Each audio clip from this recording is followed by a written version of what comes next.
Somewhere in South Mountain, a man once disappeared into the woods.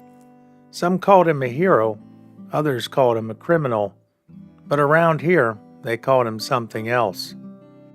His name was David Lewis, and for years, he lived in the shadows of these mountains, always one step ahead, and never where you expected him to be. The Outlaw of Chambersburg, inside the great 1815 jailbreak.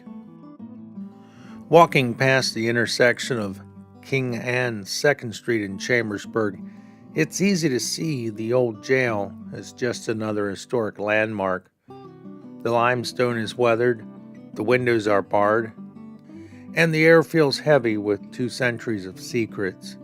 But in the early 1800s, this wasn't a museum. It was a fortress meant to hold the most dangerous men in Pennsylvania.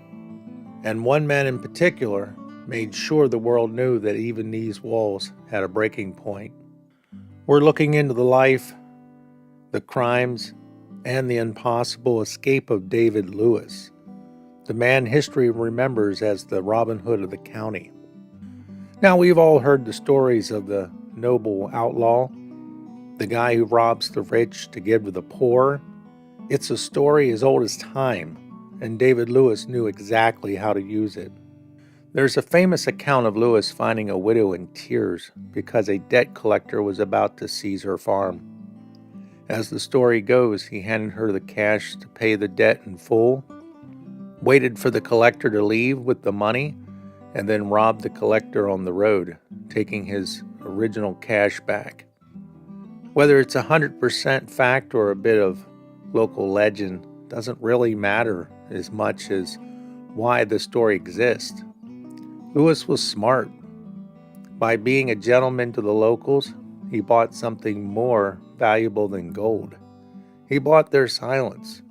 In the mountains of the Cumberland Valley, the people became his eyes and ears. While the law was hunting a monster, the community was hiding a neighbor. But don't let the Robin Hood nickname fool you. David Lewis was a professional. He was the mastermind behind one of the most sophisticated counterfeiting rings in the young United States. Hidden away in the caves deep in the mountains, his crew wasn't just stealing money, they were making it. At a time when the banks were unstable and currency was hard to track, Lewis flooded our local economy with Lewis bills. To a struggling frontier family, a fake bill could buy seed or tools was just as good as a real one. He wasn't just a thief, he was a one-man economic disruption.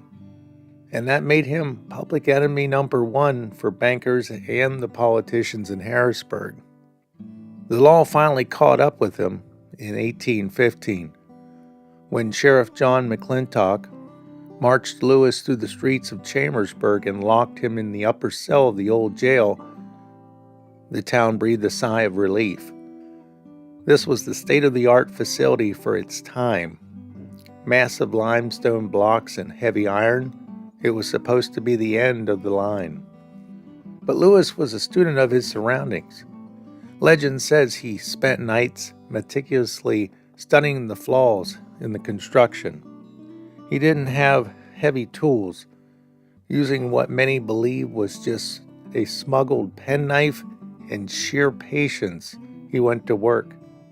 He didn't just break the bars, he exploited the way the building was put together.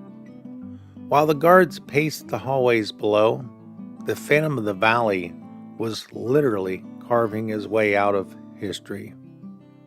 When the sun rose over Chambersburg the next morning, the cell was empty. No struggle, no blood, just an open space where a legend used to be. The escape turned David Lewis from a criminal into a folk hero overnight.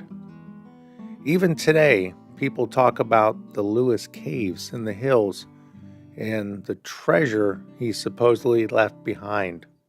But maybe the real treasure is the story itself, a reminder of a time when the Cumberland Valley was the wild frontier, and one man proved that with enough wit and a bit of help from the people, you could beat the system and vanish into the mountain mist.